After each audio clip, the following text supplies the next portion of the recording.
207.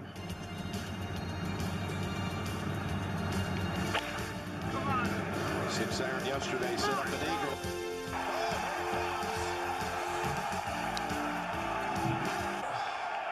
A shot of a lifetime. Hi everyone, welcome back to the Dialed In pod here with MK and Wardy. Today we are recording from the workshop here at EP. So it's just been remodeled, just finished. I think it's looking pretty good in here, but Yes. I'm a little bit biased.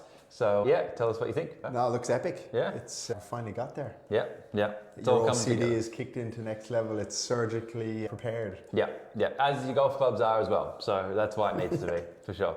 We've got the PGA Championship on in the background here. We're recording on a Friday morning here. And apologies for missing last week. I came down with a virus. Matt thinks it's man flu. It's man flu. Yeah. So we're gonna kick off today, and then we'll be back next week as well, just to make sure we catch up on all things gear and equipment. And speaking of, as you can see here in the shot, we have the new Titleist GTS range. But before we get to that and that launch, Matt, tell us about your personal golf. What's been happening? Yes, you were very good to take me out to PK. That's right. So it was very enjoyable. Had a woeful round with the driver. Woeful. I'm not an on-course rager, but there was times where it was like, I'm going to snap this thing. Yep. And that's okay. That is okay. I can live with it. I walked away and went, this is the patience that golf gives me, and you laugh about it, but fuck, it was annoying. Yeah. But yeah, I mean, look, it is what it is. Great, like as we said, right? Good golf course, good company. It was a great day. Yeah, if I can take that shallow victory out of it. Yeah. Then I'd much rather it being like the same kind of golf that you were playing, but you know, yeah. It was just that one club. Yeah. No matter what I did that day, and then, you know, as we looked at it afterwards, I was just clearly getting inside myself and wasn't giving myself enough room. Yep. But when you're in the middle of it, yeah, sometimes it feels like the hole that you can't get out of. Yeah. And that was one of those days. Yeah, look, selfishly, I won lunch out of it, so it was a great day. Yeah. But we also played with Mitch from Huntingdale, and he gave you a few tips on how to get the drivers sorted. So thank you, Mitch. You get a shout out here. And Matt's been working hard I think on he should since get then. more of a shout out. You rocked up in the tee box a minute before tee off, had blasted the heating in the car, and just cracked one down the fairway, and that was it. And he was like, yeah, this is what I normally do. I'm like, all right, Yeah. this game ain't fair. No, it's not. It's really not. He's got more talent in his pinky finger than you and I have in our whole body. Yeah. That's part of golf. But the other thing I want to take out of Monday was also you introduced me to Arccos. Yes, yeah. Very cool technology, Arccos is. Air, and I think it's a no-brainer. I think everyone should have one in the bag. Honestly, for the effort required, unbelievable. Yeah, for the price point that it is and where you spend money on golf, it's cheaper than a rangefinder. The level of detail you get from a whole perspective is unbelievable. And I actually think it's not just catered to your low handicap golfers. I think it improves your mid to high handicap golfers because it tells you what kind of club. It learns you. Yeah. Again, here we are preaching AI, but it learns you from the sound of your clubs. It gives you tips on which club to hit. You do have to use a bit of your own EQ along that way, but in terms of the tech, it's as good as I've seen that's out there. Unbelievable. I was so impressed I set the metrics to a +2 handicap to compare myself to, just because in the short term, that's sort of where we want to get to. And yeah, driving stats were great, but I just couldn't believe, and I'm sure the AI strategy will get better, but it was telling me as I stand on the tee box, okay, you need to hit driver and your birdie percentage is this much versus your bogey percentage this much. And these are the options. As you go through your tee shot options, driver, 3-wood, 3-iron. I'm a pretty simple individual. My brain can do minimal things all at once. But you just pop it in your pocket now, and you don't even have to worry about it till the end of the round. Yeah, no so you're sensors. not fiddling with your phone, and you're not adjusting hole to hole. And I'm like, all right, this can work. Yeah. My little brain can comprehend this. And as opposed to, in the past when I've tried to do stat tracking systems, like as a recreational golfer these days, spending 25 minutes after my round to try and put in all the data, it's unrealistic. Right? You don't do it. Yeah, you just end up, you got to move on to the next thing, you're going to have lunch, then you're off to work or whatever. It would have been a game changer for Matt Fitzpatrick if it was there all the way through his imagine career. the amount of time he could save. Well, Alex should be all over it then, because I've heard they're polar opposites in that regard. But yeah, just could not believe Arccos Air, and yeah, I think everyone should get one. Which hopefully I think we're going to stock. We'll start stocking them here in the studio, because I honestly, for the top tier membership that we've got available, where we're getting some coaching involved, for those people who are dedicated enough for their golf, we're going to make that compulsory. Yeah, and it can feed hand in hand. Like I use it kind of in conjunction with what I'm getting out of TrackMan on a week-to-week basis as well. Yeah. Because it's different, obviously, hitting clubs inside as opposed to when you're out in course. But it's a good complement in that, okay, where you think your 7-iron might go, you're getting that feedback on real time on the course, and you have it to compare on the Arccos. Well, just even just knowing where to spend your time, right? Like the strokes gain data is the one metric that's the gold standard, right? That's where you need to be, and having that sort of readily available. And I thought my putting was going to be the worst part about Monday, and it wasn't great, but it goes to show that chipping was a little bit worse. But right? the driving was fantastic. Driving was that's fantastic. all that matters. Yeah, and not into these things yet. Still with my GT, so like who knows? The world's the oyster. There's so much more out there. I'm still in the fairway. I'm just going to keep throwing cash at it. But yeah, I think like having that sort of seeing that. So when I warm up next week, right, I'm just going to go straight to the chipping green. Yeah. Right, try and get that sort of sorted out so that that's where I'm going to make the most shots up. But also, if you're, as you said, a dedicated golfer, the week after in your practice, you go, okay, my chipping was off. Yeah, that's what I'm going to spend. You got limited time. That's where you need to spend it. Yeah. And I think that's the bigger piece. Is I think we've all heard the analogy: don't go to the range and just bang 100 balls, a bucket of balls, and you've got no purpose to your session. Yeah. I think this actually gives you that next level of if you have a coach. Then this is the real-time feedback, and you go, all right, this is what I'm doing for my hour or 2 hours over that week. Yeah, and I think you could even take that data from Arccos and then sort of build a practice plan around it. All that, it's very easy to do. So punch it into AI, it'll give you the practice plan. Exactly, yeah. But yeah, that was very illuminating, and for the cost and for the ease of use, like you said, just stick it in your pocket and done. Yeah, right? I think the piece of no caps on the clubs now. It's just a game changer. That was always my hesitance towards the system, is I just didn't want to put the caps on my clubs. And it's a vanity thing, I know. It's not even that though, because I lost the cap, and then you've got to order them, and you've got to wait for it to come on to arrive, and then they don't work because you're missing a cap on one of the clubs, and it's just like, it's just a bit hard. Whereas now it's just like, go so for good, it. so good. So, yeah. Well, that was it. Yeah, I'm glad you enjoyed PK, and yeah, we've got to get back out on the course very soon because the weather in Melbourne right now is unbelievable. It's unreal. Yeah, so good. But moving on to probably the big story of the week, and we have some good gear to talk about, the new Titleist GTS. So in studio today, we're allowed to start fitting them as of yesterday, and the media embargo on all things we can talk about now, which is great. So in front of us here, we've got GTS 2 and 3 drivers and fairways ready to go. The 4, I don't think will have as many people fit into, but of course it's available. And soon to come is also the GTS 300 Mini coming as well. And that was an update to the GT 280 that we tested the other day in a YouTube video coming very soon to the channel, where we tested the Mini drivers. But yeah, the big story is obviously probably the drivers are where most people want to spend their time, right? GTS 2 and 3.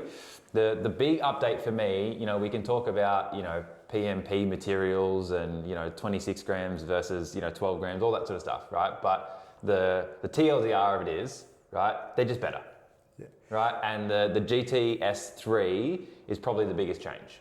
Yes. Because now being able to have, if we grab the head here, being able to have that sort of front track that's movable and the back weight, right? And that was the part that was they always had the front, but back, less changeable. So if we're trying to really dial in that ball flight, get it up a lot higher, lower, whatever it is, being able to go north, south, east, west, huge.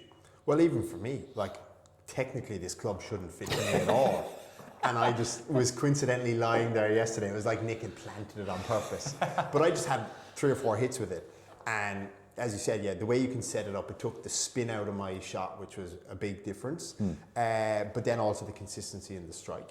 And look, before we get into all the technical side, you just always have to say, Titleist just makes such good looking clubs. Yeah. They just look sleek.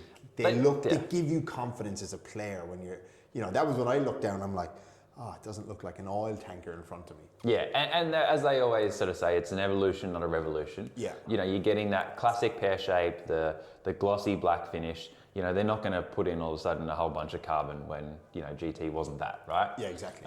So like you said, it's always, they're very classical, but they know their market really well, right? It's the most played driver on the PGA Tour. And I just don't see it changing. No. I mean, the pros have all just put it straight into the bag. Yeah. And there isn't one person trying to say, I want to go back to the old model. And that's what Titleist do really well. I think there's still going to be a period of testing, right? Like I know Cam Young has gone back to GT standard. Well, I didn't know if he ever got into GTS for the driver, but that's not to say, oh, it's a terrible driver. It's just for these guys like Rory and QI10, right? Yeah. And TaylorMade, right? Like it takes a long time to get them into these new product, because if you're very comfortable with the old product, Why change it? exactly, and you know it's their livelihood depending on it, right? Yep. It's millions of dollars could be the difference between one head and the other. So It could be our livelihood. I mean, depending on how much golf money you're spending, you could be getting divorced very quickly. well, if you end up with that GTS 3 in the bag, I think you might be, yeah. It's already cleared. But no, that one we set up in the bay for you, right? On paper, you wouldn't be the person that would go into a GTS 3. Yeah. But you're at the moment the struggle is heel strikes, which is in part causing too much spin. Yeah. Right. So that head that I set up I actually had a fitting with it yesterday. It ended up with your shaft model, right? Albeit a little bit heavy and stiff, but your shaft model, and it was the weight all the way in the heel and set down to 8 degrees. So you're strategic. So if you want something you can hit out of the heel and not spin, that's it. Right, so I think that's obviously why it works really well for yesterday. But and that's something we did want to bring up as well, is the difference in a launch monitor fitting versus a good fit for you long term out on the golf course. Yep. Right, so on a sample size of 7 shots in a fitting bay or outside, doesn't really matter. You're going to get very limited data. Yes. Right, and even if you were to take it for a round or two on the golf course, you're still going to hit maybe 20 shots total. Probably, yeah. I mean, you think maybe pull it out 10 or 12 times. 10 times, max. yeah, exactly. So, it's not the largest sample size to go, yes, I need to that's the one for me over the next 2 years, right? Because that's the life cycle of these products. We're sort of knowing what your tendencies are, and then the big thing is not band-aiding something, right? Yeah, 100%. I think that's the worst thing any golfer can do is band-aid it. Yeah. I mean, it might work for a couple of Saturdays, but then as the wheels start to come off, you lose that confidence again. It's just like you're back to Or school. you're actively getting lessons and you're working on your swing and all that sort of stuff. And if you make those changes, you could make a good swing and get a bad result. Yep. If we've doctored up a driver just to fix your heel strike. out to in. Yeah, exactly. And so that's something we have to be aware of as well. Yeah. Right? It's just making good long-term decisions for your golf to know that, like I said, you make a good swing, you get a good result. Yeah. But doesn't mean it's not a very cool driver that might go in your golf bag. Yeah, 100%. We'll chat more about it. The other things to call out with the drivers so far with the GTS line is like from the fittings we've had so far, I think the face and the sort of silver finish on the face is something that's definitely noticed by a fair few golfers so far. Yep. So putting it down, it either looks the face orientation either more closed to some people, or just looking like it's got more loft. Yeah. Right? And I think that's a call out. And for most people, that's a good thing. Right? They want to see that loft. It gives them confidence that they can launch it up. Yeah. I dare say you put down that 8 degree and probably didn't know it was 8 degrees. No, I didn't. No. I just There you go. had a hit. Yeah, exactly. So the fact that you didn't know that is probably a good thing. Yeah. Right? And it doesn't look It look looked open. very nice at address of the ball. Yeah. That was the other thing. Yeah. I'm definitely a confidence player in how it feels. And when I looked down at that, it was like, all right, felt like it was set up correctly and addressed the ball in a nice way. Not knowing that it was 8 degrees, but then obviously that had a big impact in terms of my flight and my spin that was coming out, which then results in more distance. Yeah, exactly. So, yeah, but they're some of the call-outs for the new range is obviously you've got a big contrast. Well, still the same sort of complementary lineup between the 2 and the 3, right? You're going to find a head for the most part that's going to suit most golfers, right? And that's excluding 1 and the 4 from the GTS line. But this is where majority of people are going to sit, 2 and 3s. Yeah. And then just in terms of, I suppose, price point for listeners, I think what we're all seeing is the really good kit is getting more expensive. Of course. I mean, yeah. We're all hearing inflation. It's going to naturally follow through. Like, where is that? Where are the new heads sitting for? Yeah, someone that they're wants to get fitted into slightly. it? I mean, they're all around the same sort of mark, right? Like Yeah. you got your TaylorMades at, I think it's 1,079, and these I think are 1149 or 1049. So for those premium options, your Titleist, your TaylorMade, your Callaway's, they're all your Pings, they're all the around the same mark, yeah. right? So And it's if just, I can give anyone advice, don't sell it on the full price, sell it on the cost per play to your wife. It's much easier.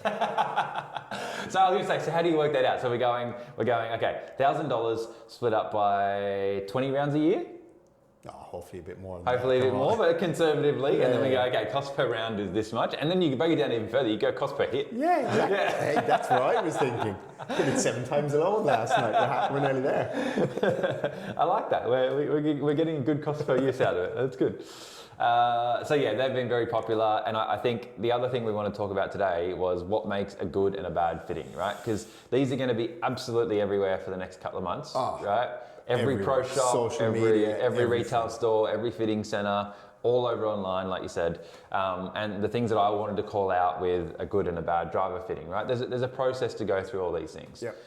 So to make sure you end up in the right driver, you know, we're going through a process here, and I'll sort of run you through that, right? So firstly, we're choosing your head design first, right? So getting in the ballpark of loft and the model that we want to choose, right? Whether that's 2 or 3 or something else, that's the big thing, right? Then second to that is getting you in the right shaft, right? You know, that one we set up last night for you happened to be the right shaft model, right? You were timing it really well, and that was definitely helping you strike. Yeah, I think the shaft, coming back to the conversation we had a couple of weeks ago, it's just so important.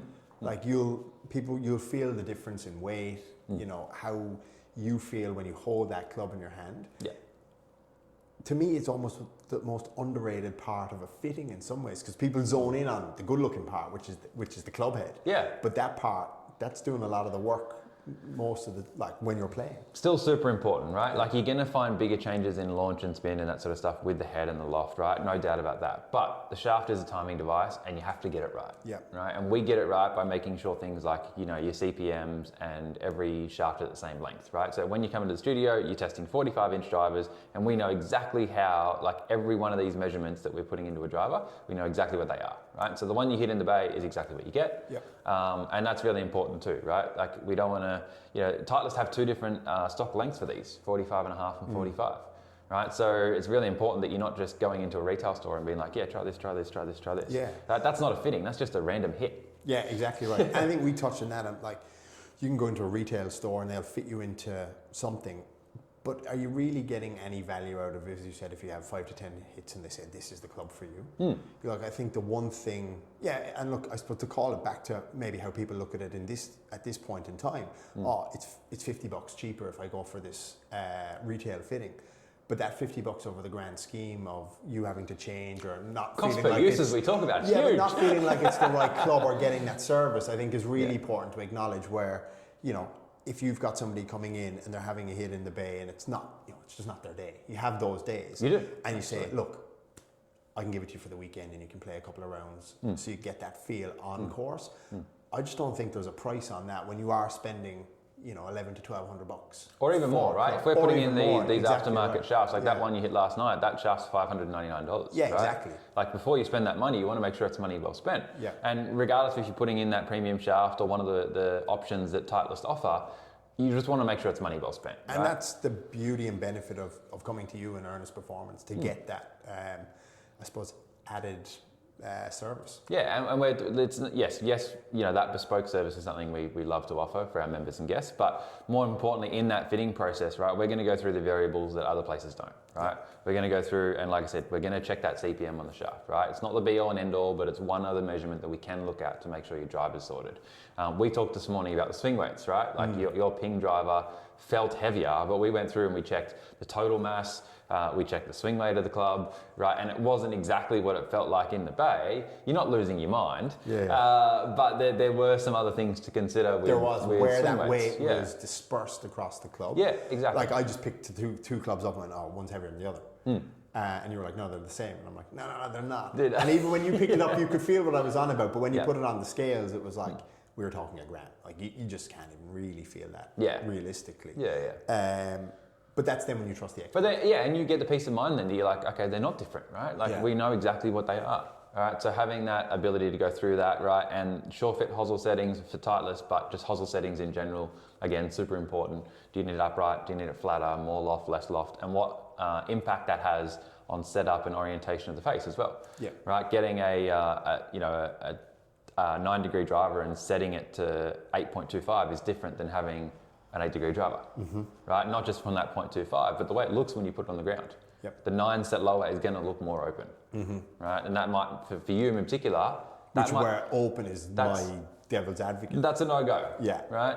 So yeah, things like that is really important to consider as well. And as we go through that process, and the other thing is for you is like mid-size grips, right? That's going to change the swing weight of the club. Yep. Right? So we have to make a change then to the head, especially if we're looking at 45 inches as opposed to the 45 and a half that most are made to these days. Right? We've made it shorter and you've added a mid-size grip. It's going to change the swing weight a fair bit. Absolutely. Right? So we need to make sure we get that grabbing right. a set of grips and fitting them at home, think twice about it. Yes, yeah, and that's the thing, right? Like there might just be a texture change, in which case the weight doesn't change of the grip, but going up to a mid-size, don't do it in your garage. It's like when you hear people's kids getting into golf and they start cutting down their old set. Kills me. Thankfully, it happens less these days, but you're right. It's not a good way to start out your kid on their golf journey when they're... That's a whole different conversation. Yes, we'll get there one day. But the more important, sort of more recent story, I guess, the other one is a new brand in golf with McLaren. Yes, a big new brand in golf. Yeah. So complete change of direction. Yeah, and more in particular, probably Justin Rose is obviously being the big marquee signing. Yeah, I think even before we get to that, it's more of a case of like, how do you feel about a Formula One brand in golf? Like, look, it's been done before, but I think they're very conscious of not being one of those other brands in the past, right? You've seen a Porsche or a Bentley or someone make a limited edition golf club, but they're not good golf clubs. Right, it was just a side piece because you bought a car. Yeah, exactly. Right, whereas these are a separate R&D department. They've got very educated, knowledgeable people. Well, I believe they've just taken everybody, all the best of the best from the leading brands and brought them in house. So this isn't a flash in the pan. No, they want to do the whole works. The woods, the irons, the putters. Yep. They've already kind of released, an equipment line. Or an apparel line. So the golf bag does look cool. Not the orange going stands out anywhere. Yes, the orange. Well, you got to be able to hit it to have a golf bag like that. So So Justin Rose is probably a good person to put into it initially, but I don't think he's had the desired effect that he thought he was coming into major season. Look, I think everyone said it already, but like he's tried this before with Honma. Yeah, exactly. Yeah, and it was terrible. And for someone who he's been in the best form of his career this late in his career. And I'm sure he's getting a big fat packet for it, but does he really need it at 45? Those Mura MC 502s that he had in the bag, they were going so well. Like, I get it from Paul's perspective. He's a car nut. Yes. He's very aligned to the brand. Twilight of his career. Unreal. Yeah. Makes sense. Yeah. And he's actually hitting them really well. Yeah. For Rosie, who's like still fighting it out for majors, just be like, I'll see you in 2 years. Yeah. And I'm happy to be a brand ambassador. I was going to say, be a brand ambassador, but that doesn't mean you need to put the irons in the bag straight away. Yeah. Carry the golf bag. Put a couple of head covers on. Yeah. Right, you don't need to game the irons straight away. Right out of the bag. Yeah. I'm on the fence. There's a traditionalist in me is like, nah, I just don't buy it. And then there's a bit of me that's like, well, they don't look terrible. No, they don't. They look. Will I ever put them really in good. my bag? Yeah. I'm not going to spend $2,500. But you're not a car, let's say Nuffy, right? No, yeah, I'm not. Right? But I'm still not going to spend. Yeah. Like if it comes down to it, it's like Ping, Titleist, and McLaren. McLaren's bottom of my list, but that's just personal preference. Yeah, and that's the thing. You are going to get some people who are loyalists, like you get your Titleist loyalists, right? Who every 2 years it doesn't will mean go we're and going to upgrade not their try driver. and stock them. Yeah, exactly. And I'm sure they'll perform right for the right person. Yes. And they're very much saying that these irons are the first iteration, and they're hopefully really good performing irons, but they're gonna keep going, right? It's not like you said, it's not a flash in the pan. What was it they were saying? Was it a case that Justin Roses were just Muras with the Titleist? Or with McLaren. Did have that confirmed that that's not the case. That's not the case, no, yeah. But you can understand how that happens, right? Yeah. And there was some ownership sort of structures there with a few things that made sense as to why that might happen. So I think that's where the rumor was. Well, it was like was even when Woods from. rocked the Nike putter for a while, they were like, well, it's just a Scotty in disguise. Yeah. And back in the early 2000s, that stuff happened a lot more. Yeah. But these days, they're separate. They've sorted it out. They pay too much because consumers are so well educated now, right? Yeah. that's the other thing. It was like no one had Instagram and YouTube back then to fact check it. So, but yeah, I think personally Justin Rose should probably just go back to the Miras for now and just keep testing the McLarens, right? Like I said, doesn't mean they're not a great performing product, but he's someone that is very sensitive to his irons in particular. Yep. Don't change them while you're trying to win majors. 100%. Right? And especially at such a busy time of the year, he's only had 2 or 3 weeks in between majors. Yep. A couple of weeks since the Masters. So, when you've got between the Open, whichever one's first, US Open or the Open, to the Masters the next year, right? You've probably got the best part of 6 months. 6 months. Do it then. Yeah. But also, we know golf is the game where it's play, like confidence is such a big factor of it. And if you're hitting those clubs well, you have one bad rain session, you're a little bit in your head. Okay, it's probably different if you're a pro like these guys, but like it still will have an impact. And then we're still talking in the margins of, right, that like they're the top 1%. If a little like bit of when confidence, Rory went from the cavities back to the blades. Yes. And we saw, okay, he trialed them, didn't go great, and then won the Masters when he went back. Like he ain't going back to cavities anytime soon, I would imagine. I think he's still testing, but that's just fine. He's going to do that anyway. Yeah. But testing is different to putting them in the bag for a major, right? Absolutely. And I think that's the jump that Justin Rose has made that people like myself are questioning. But he might make a fool out of us and win this week, so who knows? Who knows? True. Wait to be seen. Now, the next thing we want to talk about was obviously Live Golf, and the Saudis backing out. Yeah. So it's not a loss. Let's just call it a spade. I know. It's like good to see the back of it. It's gonna exist in some shit iteration as we go forward with some shit sponsor that puts money into it. But like you look at the hole they're in. No one's making money in that. I was gonna say, I don't think they'll find someone that'll be able to do that. It'll be like, remember there was some like tournament in the UK that they started. That was years ago, and it was like, not par threes, but it was like really quick 9-hole golf that they were trying to play to try and bring viewers in. That's the road Live is going down. Yeah. Like it's dying. Yeah. So the sooner we like wrap it up, get rid of it, yeah. and the people who want to concentrate on their YouTube careers go and do that, and the good golfers that want to come back to the recognized tours, the better for everybody. Yeah. Yeah. I think, they're going to struggle to find someone who'll put the same investment in as the PIF. PIF have more money than anybody, and even they went, we're 5 billion in the hole, guys. Yeah. Let's pull the band-aid off here. And Live Golf has had probably the most success in Adelaide and Australia, right? It was a very great event here for Australians because we're starved of golf down here. Look, the only knock-on effect that really peeves me is that Victoria lost the Oz Open now from 2028, and it's going to Adelaide to a public course. Yeah. I won't be getting on a plane to go and watch it. Not for a public course, no. It's hard. Does it have knock-on effects? Absolutely. But are we all going to be crying that Live is, ceasing to exist? I don't think so. Yeah. Agreed.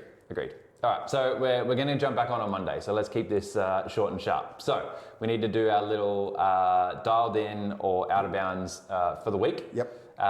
So on the things we've talked about so far, I think we go, I want to ask you, GTS 3 or your current Ping G430, are we going dialed in for the GTS 3 or out of bounds? I'm dialed in all day long. Yeah, I thought that might be the case, but well done. And look, I think the GTS line as a whole, they've put a lot of work into this over 2 years. So I think overall, dialed in. And as viewers will see when we bring out the clip on the mini drivers, it wasn't that I was just hitting all Titleist perfectly. No. Like we saw that difference in the brand. Yeah. So when I started striping it with the driver, it was like, oh, okay, there were some big factors here that are allowing that. So dialed in. Yeah, good. And another quick fire one, McLaren Golf, dialed in or out of bounds, do you think it'll be here in 5 years? Out of bounds. Oh, I tend to agree. Yeah. It'll be here in 5 years, but you'll be buying it in bargain basement golf shops. Okay, all right. Well, and I'm happy to be proven wrong. Yeah. But they put a lot of money into it, so we will see. If they get Scotty Scheffler on board and Rory McIlroy and those kind of guys, maybe I'll change my tune. That might be what it takes to do it. Yeah. I don't see it happening. Yeah. Well, look, we hope for the best, but remain to be seen what happens. Yeah. I'm sure McLaren ain't out to try and change my mind. Yeah. Until then, MK, enjoy the PGA, and I'll see you on Monday, and we'll do it all again. Sounds good. Perfect.